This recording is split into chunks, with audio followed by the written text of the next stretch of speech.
que estamos en medio de una serie de mensajes en ocasión de este tiempo navideño en el cual estamos. Y a la serie de mensajes lo hemos denominado de la siguiente manera: Camino a Belén, la teología del pesebre. ¿Por qué? La historia navideña es una historia maravillosa, tan llena de detalles memorables y hermosos. Y hay veces que al recordar esos detalles pasamos por alto que también el milagro navideño tiene como fundamentos verdades que son el sostén de nuestra fe. El domingo pasado, y por eso es que hablamos de la teología del pesebre, porque en esa historia nosotros estamos recordando quién es Dios, quiénes somos nosotros, cuál es el plan de Dios para nosotros. El domingo pasado iniciamos con el tema Dios es el Dios creador. El milagro navideño, aquel pesebre nos recuerda que nuestro Dios, y esta es parte fundamental de nuestra fe, Dios es el Dios creador de todo lo que existe. Y dijimos que así como Dios es quien dio origen y propósito al universo, también es el mismo Dios que obró con el mismo poder en la creación, así como lo relacionaba Juan en su prólogo, en el Evangelio de Juan. Ese mismo poder obró en el inicio de la nueva creación que se inaugura con la encarnación del Hijo de Dios. Dios es el Dios creador. Y hoy veremos que el mensaje navideño nos revela también que Dios es el Dios de la historia. Ese es nuestro tema en esta mañana. Dios es el Dios de la historia. El pastor Samuel es profesor de historia y les animo a que no hagan el cálculo, pero hasta puedo decir, ahora que no está todavía él fue mi profesor de historia en el colegio. Y hasta ahora, siempre que teníamos nuestras reuniones en el equipo pastoral, de repente surgía un tema, estábamos viendo un documental, una película, y empezamos a hablar de historia porque a mí me gusta mucho la historia, ¿verdad? Y el pastor Raúl una vez dijo, bueno, cuidado que cuando el pastor Samuel y el pastor Fede comienzan a hablar o de la Segunda Guerra Mundial o del Imperio Romano, acá ya no termina nuestra reunión, ¿verdad? Y nos pasamos hablando de esos dos temas, a los dos nos gustan mucho. Pero la historia en realidad, amados hermanos, yo sé que hay algunos que quizás no les gusta, ¿verdad? No sé para qué quiero saber de la historia, pero la historia es importante. Hasta el punto que la fe cristiana es denominada, van a escuchar muchas veces que se dice la fe cristiana una fe histórica. ¿Por qué? No solamente porque tiene muchos años, más de 2000 años nuestra fe, sino porque la fe cristiana se fundamenta en hechos históricos. Es más, la fe cristiana viene a surgir en el contexto de la fe judía, que también tenía raíces profundamente históricas. En la Biblia encontramos personajes, lugares, tiempos específicos que son fácilmente comprobables aún fuera del relato bíblico. Este año solamente se han hecho más de 10 descubrimientos arqueológicos que una vez más arrojan luz a aquellos datos históricos que nosotros encontramos en la Biblia. Es más, por mucho tiempo había pueblos mencionados en la Biblia. Antes de que se descubran algunos restos arqueológicos, se decían, este es un dato falso en la Biblia, porque ese pueblo que se menciona no existían. Para posteriormente, después de muchos años, como porque la arqueología bíblica es una disciplina viva. Como les dije, este año nada más de 10 descubrimientos relacionados. Y después de mucho tiempo se descubre algunos restos que arrojan luz a que verdaderamente aquellos pueblos mencionados en la Biblia existieron. Este año se ha descubierto en una excavación en los alrededores de la ciudad de Jerusalén un camino. Y se hizo un túnel y en el túnel se ve bien la carretera que había hecho Herodes el Grande. 2000 años de vida, unas piedras gigantescas. El camino probablemente por donde caminó nuestro Señor Jesús está ahí. Y las referencias históricas que encontramos en particular en el Evangelio de Lucas, que hoy vamos a estar abriendo, son maravillosas. No de balde se le menciona a Lucas como el historiador, porque él menciona detalles, lugares, tiempos de manera tan exacta que aún los historiadores modernos se sorprenden por la disciplina de Lucas a la hora de registrar todos los detalles históricos. Llamativamente, en la Biblia, los relatos históricos son muy diferentes a los relatos míticos que se encuentran en religiones de la antigüedad también. Por ejemplo, en las grandes historias míticas de los griegos, Hércules, por ejemplo, sus historias son fantásticas en el sentido de que el héroe prácticamente no sangra, ¿verdad? Todo lo que ocurre es perfecto. Sin embargo, en la Biblia, y esto llama la atención también de muchos historiadores y estudiosos bíblicos, no se esconden ni las luces ni las sombras de los que podríamos nosotros llamar los héroes de la fe. Es más, leía al preparar el mensaje un comentarista bíblico que decía, hay muchas historias fantasiosas que rodean a la historia de muchos de los personajes griegos, de la mitología griega. Y si bien el relato bíblico incluye datos sobrenaturales, y habíamos dicho el domingo pasado que esto es racional decir que Dios, como obró poderosamente para traer toda la existencia, Él también es racional decir que Él puede obrar de forma sobrenatural también. Él es el creador, Él puede obrar de forma sobrenatural. No es irracional que nosotros confesemos esto, si bien esto no quiere decir que hemos de abandonar la fe, ¿verdad? Porque creemos por lo que el Señor nos ha revelado en su palabra. Pero este comentarista bíblico decía, mucha de la historia de los nacimientos de aquellos personajes míticos, tanto griegos como romanos, tienen detalles así súper fantásticos. Es cierto, el relato bíblico del nacimiento de Jesús también tiene obviamente el relato sobrenatural de la aparición de ángeles y demás. Pero decía este comentarista, llamativamente se incluyen detalles demasiado reales que uno simplemente podría obviar si lo que quería es sorprender con la historia. Por ejemplo, decía en Mateo, nosotros encontramos que José, y hay un detalle ahí en el relato bíblico, José quiso dejarle a María. Y el comentarista bíblico decía, si uno quiere contar una historia como para llamar la atención, ¿para qué incluir este detalle? Dice. José, si bien no se lo pinta negativamente, él, obviamente tenemos que ponerlo en su lugar, le vino la historia, su señora, con quien estaba comprometida para casarse, le dice, estoy embarazada del Espíritu Santo. Algo muy difícil de creer, por eso es que también se nos dice que un ángel vino a confirmarle a José, pero él ya estaba decidido a dejarle en secreto porque igual le quería, dice. Pero fíjense esos detalles, dice este comentarista bíblico, irrelevantes para alguien que simplemente quiere exaltar una historia. Y este tipo de detalles están repletos en los evangelios, por ejemplo, con respecto a los apóstoles. Ellos no son descritos como seres humanos superpoderosos, sino una y otra vez se relatan sus falencias. Ellos ya estando con el Señor Jesús parece que no entienden nada. Cuando van a una aldea de Samaria y no le reciben al Señor, los discípulos dicen, Señor, ¿quieren que hagamos caer fuego del cielo y eliminarla todo esto? O sea, ellos constantemente vemos sus falencias, lo cual resalta que el propósito de los evangelios y de toda la Biblia no es inventar una historia, sino resaltar lo que Dios hizo en la historia. Y aunque Él obró sobrenaturalmente, esto no eliminó la realidad de la historia humana en la cual el Señor estaba obrando y está obrando. El relato navideño resalta una verdad fundamental. Esta verdad es que Dios es el Dios de la historia. No un Dios lejano e inalcanzable, sino el Dios que está presente en la historia y que lleva la historia hacia su meta. Y lo más real y lo más cercano que podemos ver acerca de esta verdad es la encarnación del Hijo de Dios, que hizo su tabernáculo en medio de los hombres en nuestra historia. Esta verdad resalta en un pasaje relacionado a Juan el Bautista, otra figura histórica levantada para preparar el camino para el Señor y que está conectada con los relatos navideños. Zacarías, el padre de Juan, era un sacerdote a quien le tocó servir en el templo.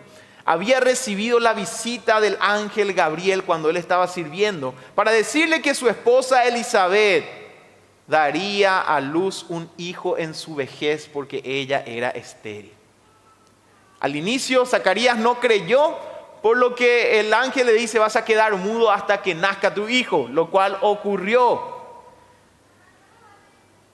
En los estudios bíblicos, muchos comentaristas llaman a lo que posterior al milagro del nacimiento de Juan el Bautista, Zacarías su padre hace. Él comienza a alabar el nombre del Señor, y la porción de la palabra en Lucas capítulo 1, versículos 68 al 80, al 79, los estudios bíblicos los llaman el Benedictus, o la bendición, o el cántico de Zacarías.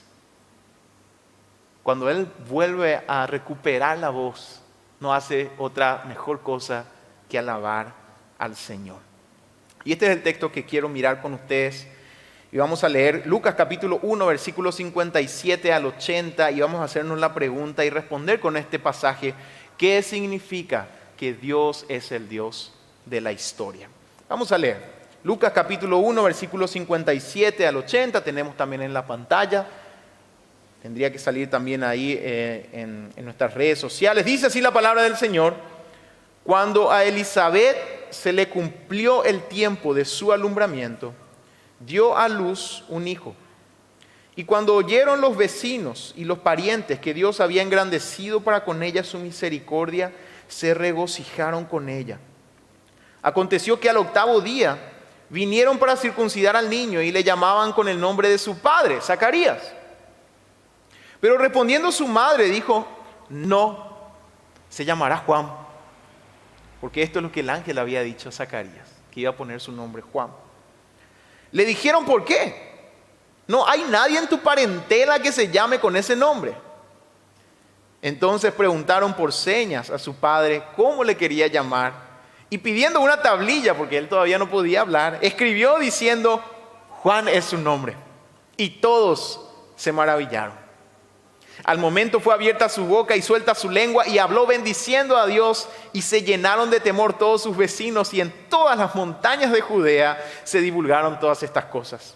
Y todos los que las oían las guardaban en su corazón, diciendo: ¿quién pues será este niño? Y la mano del Señor estaba con él. Y Zacarías su padre fue lleno del Espíritu Santo y profetizó diciendo: bendito el Señor Dios de Israel, que ha visitado y redimido a su pueblo, y nos levantó un poderoso Salvador en la casa de David su siervo, como habló por boca de sus santos profetas que fueron desde el principio, salvación de nuestros enemigos y de la mano de todos los que nos aborrecieron, para hacer misericordia con nuestros padres y acordarse de su santo pacto, del juramento que hizo a Abraham nuestro padre, que nos había de conceder, que librado de nuestros enemigos, sin temor le serviríamos, en santidad y en justicia delante de él todos nuestros días.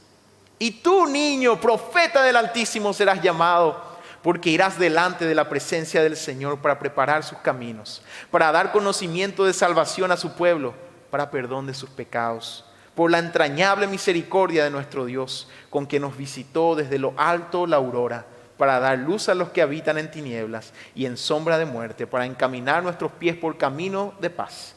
Y el niño crecía y se fortalecía en espíritu, y estuvo en lugares desiertos hasta el día de su manifestación a Israel.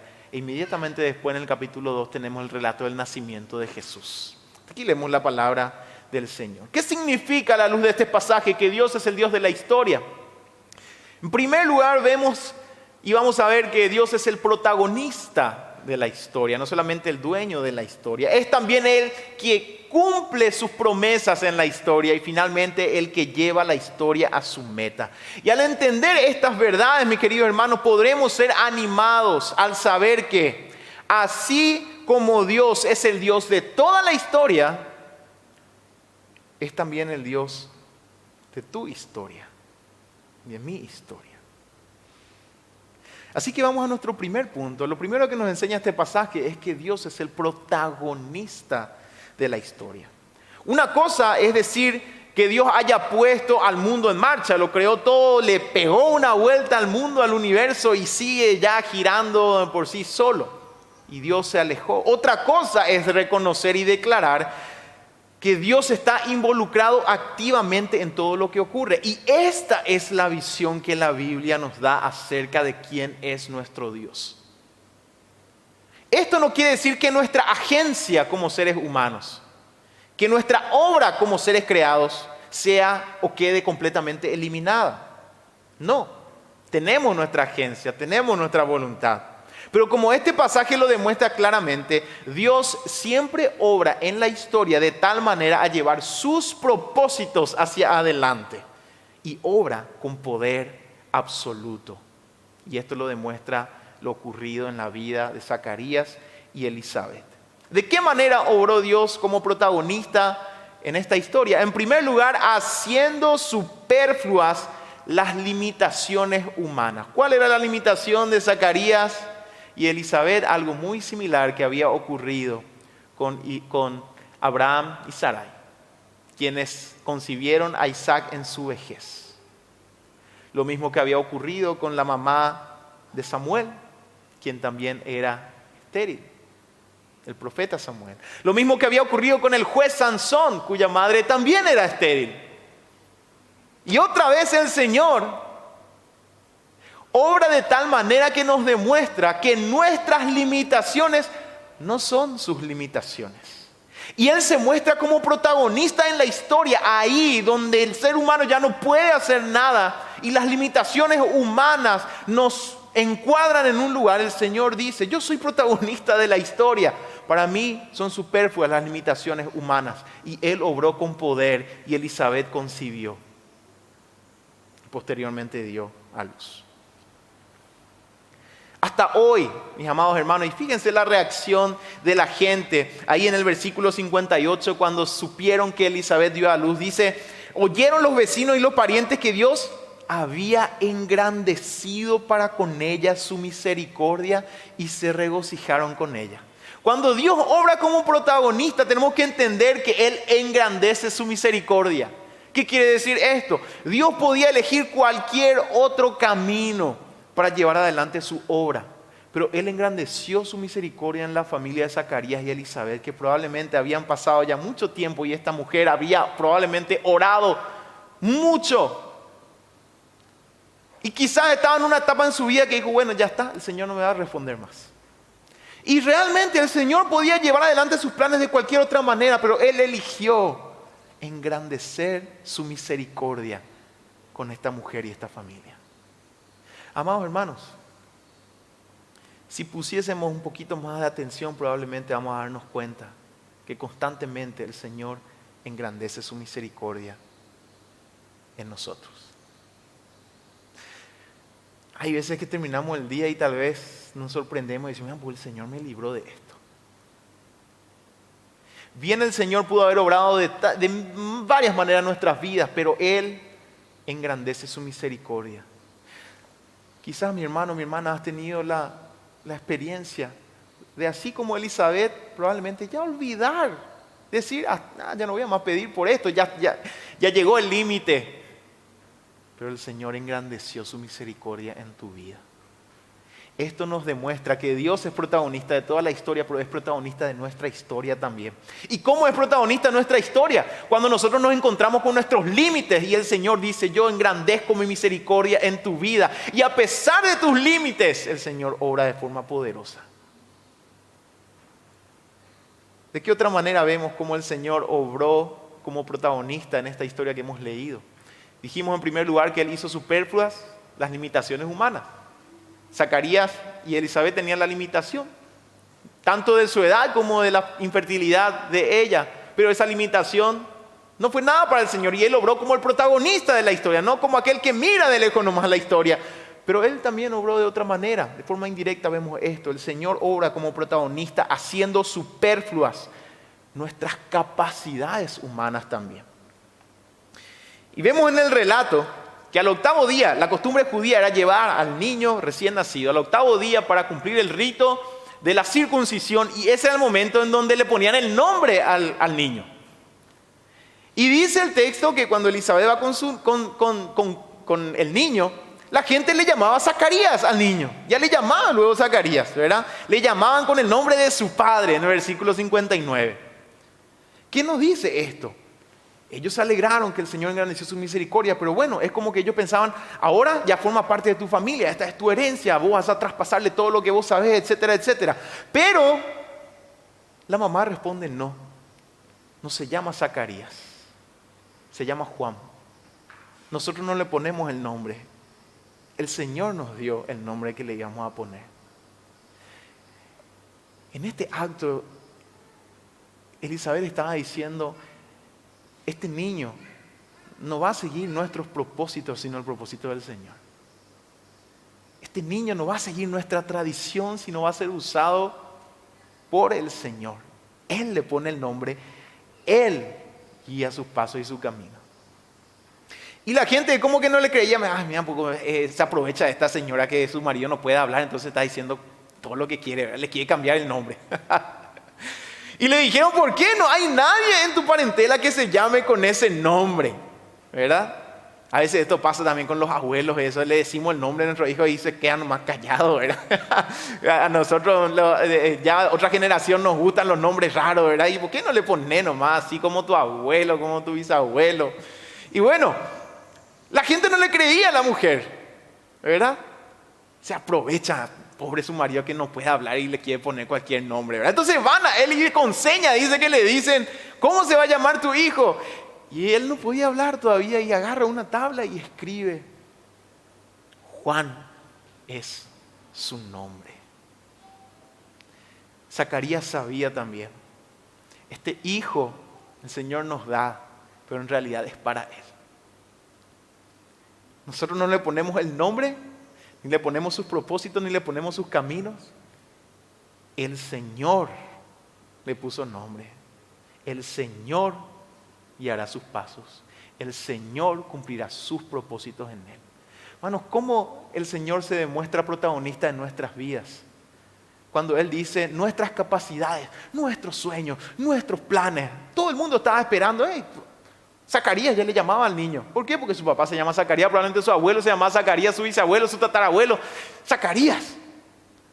Así también nosotros como seres humanos con las capacidades que tenemos, que obviamente el Señor nos ha dado, pero pensamos, esto yo quiero, este es mi plan, aquel es mi plan. Y el Señor se muestra como protagonista de nuestra historia diciéndonos, no se va a llamar Zacarías, se va a llamar Juan. Y a veces lleva nuestras vidas y la vida de nuestros hijos diciéndonos, nosotros pensamos este camino y el Señor nos dice, no es este camino, este es el camino. Porque Él es el protagonista de la historia, pero es el protagonista de nuestra historia también. Y cuando el Señor se demuestra así, diciendo tus capacidades, tus planes, tus deseos, tus anhelos, tus sueños, para mí son superfluos. Yo soy el protagonista de tu historia. A veces nos cuesta, pero finalmente nos damos cuenta que no hay nada mejor que estar en medio de la voluntad de nuestro Dios. Que no sea difícil. El Señor nos demuestra esto. El Dios de la historia es también el Dios de nuestra historia. El protagonista de toda la historia es el protagonista de nuestra historia. A veces nos encontramos con los límites y el Señor nos dice, yo soy el protagonista de tu historia, estos límites no son nada. A veces nos encontramos con nuestros planes y el Señor nos dice, yo soy el protagonista, este no es el camino, allá yo te voy a llevar. Juan es su nombre. Juan es su nombre, Zacarías. Esto nos lleva a un segundo punto, la segunda verdad. Que Dios es el Dios de la historia significa que es el Dios que cumple sus promesas en la historia. Dios es aquel que cumple sus promesas. Y esto lo vemos en primer lugar de forma inmediata en Zacarías, porque 9 meses después, cuando viene Juan, él finalmente puede hablar. Y aquí quiero hacer un paréntesis. Es interesante, hermano. Cuando el ángel viene a visitarlo a Zacarías, lo cual ya es un acto sobrenatural. Imagínense, ve a un ángel. Y él le dice otra vez al ángel, ¿pero cómo yo voy a saber que esto va a pasar? Porque mi esposa es estéril y ya somos viejos. Y yo tengo que reconocer, si yo era el ángel, le decía al Señor, Señor, vamos a buscarle a otro. Mira, qué mayor milagro ya que un ángel se le presente y duda otra vez. Pero en la gracia y en la misericordia del Señor, Él sigue adelante con el plan en la vida de Zacarías, pero le dice, esta va a ser tu señal, te vas a quedar mudo hasta que nazca tu hijo. Y qué interesante, hermanos. La incredulidad nos enmudece. Pero en el momento en que el Señor quitó la incredulidad y demostró a Zacarías su poder, lo primero que hace es engrandecer su nombre y se convierte en un testigo del Señor. Cuando no creemos al Señor no tenemos qué decir. Pero cuando el Señor se manifiesta en nuestras vidas, comenzamos a hablar y a cantar y a alabar. La incredulidad nos enmudece. La fe hace que hablemos y cantemos y proclamemos. Pero vemos la promesa cumplida de parte de Dios en la historia, no solamente en la vida de estas personas en particular, Zacarías y Elizabeth, sino en la historia del pueblo de Israel. En el Benedictus, el cántico de Isaías, versículos 68 al 79, fíjense lo que menciona Zacarías. Inicia diciendo: bendito el Señor, Dios de Israel. Dios estaba cumpliendo su promesa con la venida de Cristo a su pueblo. Zacarías sabía eso. Después menciona, dice, la casa de David. David era el rey a quien el Señor le dijo que su trono no tendría fin, porque de su linaje vendría el Mesías eterno. Entonces Zacarías proclama por medio del Espíritu Santo: Dios fue fiel a David en el nacimiento de Cristo. Sería fiel con él en el nacimiento. Menciona a los padres, los israelitas. El Señor estaba cumpliendo sus promesas. Tal vez en un tiempo diferente a lo que todos pensaron, pero cumplía sus promesas. Sus santos profetas, a quienes el Señor usó para proclamar lo que vendría, lo que sería real en el nacimiento de Cristo, en la llegada de Cristo, en su obra. Oseas, Isaías, Jeremías, Ezequiel. Todos hablaron de un tiempo que todavía no era y recibieron el rechazo de sus contemporáneos. No pudieron comprender. Pero el Señor, Zacarías canta, estaba cumpliendo sus promesas también con sus santos profetas de esta manera. Se cumplía que lo que ellos dijeron era real. El Mesías venía. Finalmente, Zacarías menciona a Abraham, a quien hizo juramento. Abraham, a quien el Señor había dicho: en ti serán benditas todas las naciones de la tierra. En su simiente vino el Salvador del mundo. Y Zacarías decía: Dios es el Dios que cumple sus promesas. ¿Y cuál era el juramento a Abraham? En el cántico de Zacarías leemos que librados de nuestros enemigos, sin temor le serviríamos en santidad y en justicia delante de Él todos nuestros días. Y esa es nuestra promesa también, mis amados hermanos. Que libres podemos servirle a nuestro Dios todos los días de nuestra vida y por toda la eternidad. El ministerio de Juan el Bautista, es interesante que en todo el cántico de Zacarías solamente hay una referencia a quien sería su hijo, ¿verdad? En el versículo 76 le dice: tú, niño profeta del Altísimo, serás llamado. Lo grandioso del ministerio de Juan sería que él iba a estar en virtud de aquel que era el Salvador del mundo. Existía en virtud de él, su ministerio existía porque Cristo venía. Después todo lo que Zacarías estaba cantando se relacionaba con el mismo Salvador, con nuestro Señor Jesús. De esta manera, Juan el Bautista se convierte también en un modelo de todo cristiano, porque nuestra misión es preparar el camino. ¿Qué es preparar el camino? En la antigüedad, un reino que tenía el dominio sobre una porción de tierra y había varios pueblos, normalmente el rey tenía sus heraldos. Y los heraldos eran los encargados de llevar el evangelio. El evangelio se denominaba la noticia que venía de un rey. Buena noticia. Y si un pueblo recibía un heraldo que normalmente iba a estar vestido de cierta forma para reconocer que tenía esa investidura real, en un pueblo normalmente en una plaza central, esa era la forma de recibir al heraldo del rey que traía un mensaje. Y en el caso de Juan, él no solamente traía un mensaje del rey, sino que el mensaje era: el rey viene a este pueblo. El rey viene acá, va a estar. Prepárense. Nuestra misión es la misma. Nosotros somos aquellos heraldos que dicen: el rey viene. Prepárense. El rey viene. La misión de Juan es igual a nuestra misión: dar conocimiento de la salvación No de la salvación que nosotros damos, sino de la salvación que Cristo puede dar. Anunciar el perdón de pecados, no nuestro perdón, sino el perdón que Cristo puede dar. Un escritor decía, normalmente se dice que la iglesia es como un hospital, o la iglesia es un hospital. Y el escritor decía, yo quiero cambiar un poco esto. Está buena la ilustración, dice él, pero realmente si vamos a ser exactos con lo que nosotros encontramos en la palabra, la iglesia es como la sala de espera de un hospital.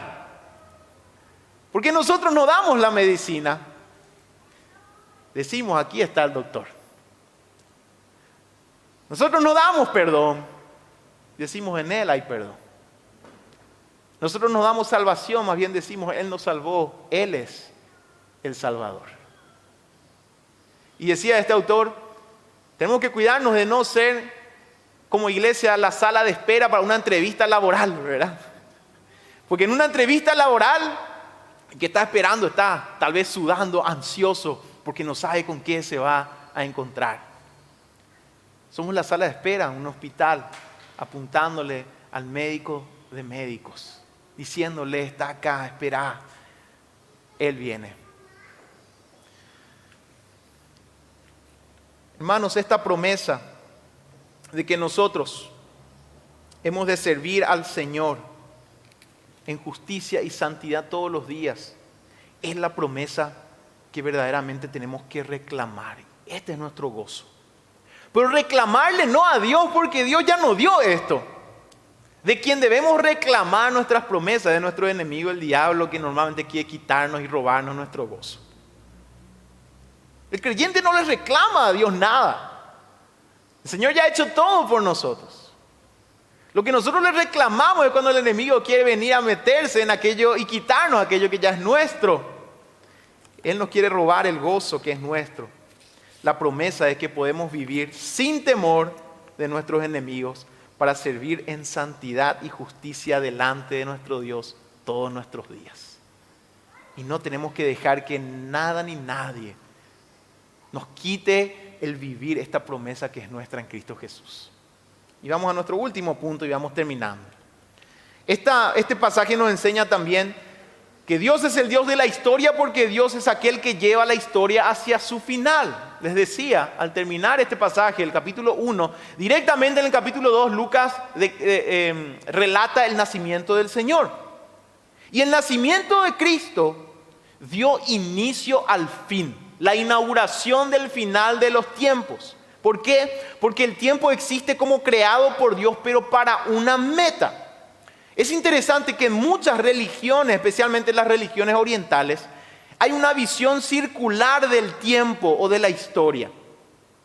No tiene fin, es un círculo. Habrán escuchado, por ejemplo, en el hinduismo, ellos entienden el karma y la reencarnación.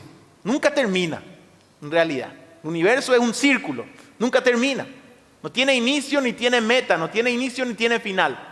Entonces, si de repente hiciste cosas malas en tu vida, bueno, puedes esperar reencarnarte en algo medio malo, ¿verdad? Hiciste cosas buenas en algo mejor tal vez. El budismo que surgió en este mismo contexto, bueno, sacó la idea del nirvana, que es el estado en donde la persona se escapa del ciclo del karma y finalmente puede ser uno con el universo. Pero otra vez, no hay meta, es un círculo. ¿De dónde nosotros, hoy en día la mayor parte de la sociedad humana, tiene esa idea de una historia que es lineal? Y podemos hablar de antes, después, podemos planificar lo que hay para el futuro. ¿De dónde lo quitamos? De esa visión de tiempo que encontramos tanto en el Antiguo Testamento, en donde ya se anunciaba el tiempo final, y en el Nuevo Testamento, donde se nos anuncia que llegará el día del juicio final. La historia tiene una meta, la historia tiene un fin. El nacimiento de Cristo inaugura esos tiempos finales. Por eso que constantemente, tanto en los evangelios como en las cartas, se habla de los tiempos finales. ¿Por qué? Porque la venida de Cristo es la revelación completa y total de Dios. Ya no hay una revelación más allá de lo que el Señor ha revelado en Cristo y nos ha dejado esa revelación también escrita, de forma escrita. Ya no hay más que eso. Vivimos en ese tiempo en donde simplemente esperamos que ese fin, esa meta se cumpla. Lo que nos lleva a considerar, y con esto voy terminando. Si Dios lleva hacia su meta toda la historia, tenemos que saber también que Dios es quien lleva a su meta nuestra historia particular. Y entonces esto nos lleva a preguntarnos, queridos hermanos, ¿qué hacemos con nuestro tiempo, el tiempo que Dios nos dio? Que es un tiempo que el Señor nos da con un fin, con una meta, que tiene un límite. El tiempo, mis amados hermanos, no vuelve, el tiempo que Dios nos da. No tendremos otra oportunidad de criar a nuestros hijos, los que somos padres. Ese es el tiempo que el Señor nos da para invertir en ellos. Los que somos hijos, no tendremos otra oportunidad de honrar a nuestros padres, como la palabra nos llama a honrar. Este es el tiempo. Hay veces que inconscientemente nosotros pensamos que vamos a tener otras y otras y otras oportunidades, pero el tiempo no vuelve. No vamos a tener otras oportunidades de usar los dones que el Señor nos dio, los bienes que el Señor nos dio, las relaciones que el Señor nos dio para darle testimonio, para dar testimonio de Él. Cada día es el tiempo que el Señor nos da y es un tiempo que no vuelve. No vamos a tener otro tiempo de vivir esto que estamos viviendo hoy, quizás, de compartir con nuestros hermanos, de recibir y dar ese amor que el Señor ha puesto y derramado en nuestros corazones. Este es el tiempo que el Señor nos da y el tiempo que va pasando. Hoy es el tiempo. Y es por eso que el apóstol Pablo decía a los Efesios, en Efesios 5:16, aprovechando bien el tiempo, porque los días son malos. ¿Qué significa los días son malos? Para entender un poco tenemos que irnos al Antiguo Testamento, al libro de Eclesiastés, capítulo 12, versículo 1, donde el sabio decía, acuérdate de tu Creador en los días de tu juventud, antes que vengan, decía él, los días malos, y lleguen los años de los cuales digas, no tengo en ellos contentamiento. Los días malos es un símbolo de tiempo perdido. Es un símbolo de la fugacidad del tiempo y de el no haber aprovechado ese tiempo dado por Dios. Antes que lleguen los días malos, y Pablo decía los días malos. ¿Qué son los días malos? Los días malos los vive aquel que mira hacia atrás y dice, ¿cómo desperdicié mi tiempo? No aproveché en invertir en la familia que el Señor me dio, no aproveché el trabajo que el Señor me dio, no aproveché en el tiempo que el Señor me dio, la fuerza que el Señor me dio para hacer esto y aquello que yo sabía que tenía que hacer antes que lleguen los días malos. Los días malos son ese lugar en que uno mira atrás y dice, ese es tiempo perdido, ya no lo voy a recuperar.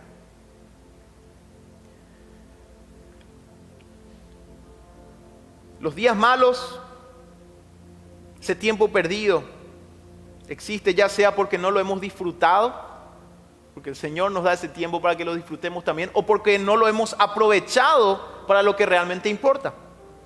Y ¿saben qué, amados hermanos? Solo la gracia de Dios puede curar un corazón de remordimiento por el tiempo perdido. Es más, solo la gracia de Cristo, que hace nuevas todas las cosas, es capaz de restaurar el corazón agobiado por el tiempo perdido.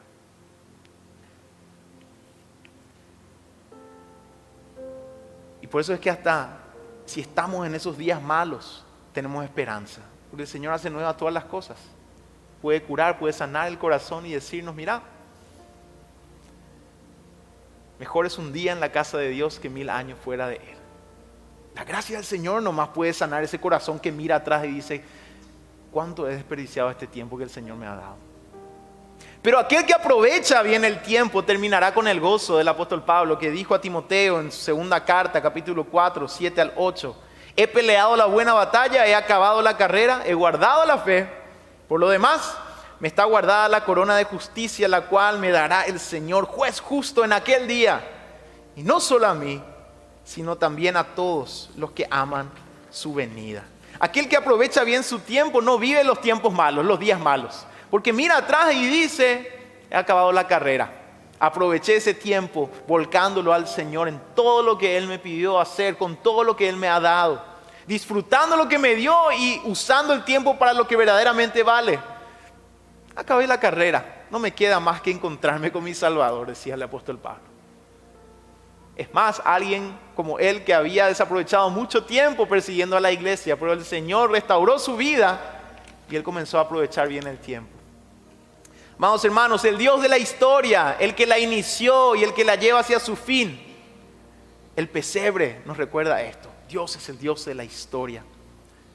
Y esta verdad nos recuerda que Dios es también el Dios de nuestra historia, de tu historia, de mi historia.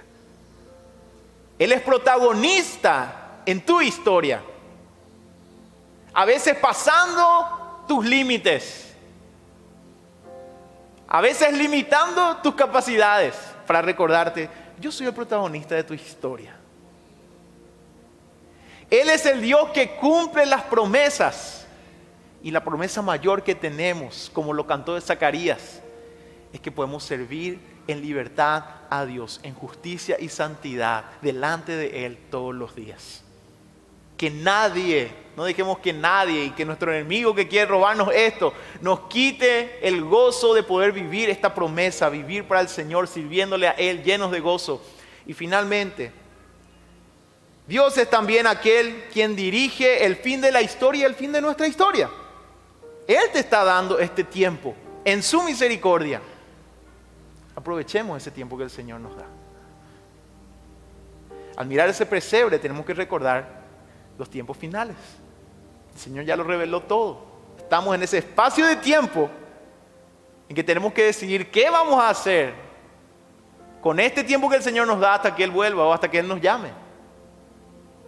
Pero también recordar que ese Dios de la historia es el Dios de gracia y misericordia que hace nuevas todas las cosas. Y aunque hoy digas, ¿cuánto tiempo he perdido? Así como el apóstol Pablo, puedes rendirte al Señor y decirle, heme aquí, Señor, haz conmigo lo que quieras. ¿Qué quieres que yo haga? Y mejor es un día en la casa del Señor, un día en medio de la voluntad de Dios que 1000 años fuera de Él. Ese un día puede dar sentido y propósito a todo ese tiempo perdido por la gracia y la misericordia de Dios. Vamos a inclinar la cabeza, cerrar los ojos, orar y después participar de la mesa del Señor. Te damos gracias, Padre, por tu palabra. Aquel milagro navideño que nos recuerda que eres el Dios de la historia, no un Dios lejano, de un tiempo que es interminable y se repite. No, eres el Dios protagonista de la historia y de nuestra historia, el Dios que lleva la historia hacia su fin, el Dios que cumple sus promesas. Y entendemos, Señor, que la historia se dirige hacia su meta final. La venida de nuestro Señor. Y nosotros queremos aprovechar bien el tiempo que nos da, Señor. Dice a mis hermanos, Señor, que tu gracia y tu misericordia sean engrandecidos, Señor, en sus vidas. Tú puedas traer paz y gozo, renovación. Oramos en el nombre de Jesús. Amén.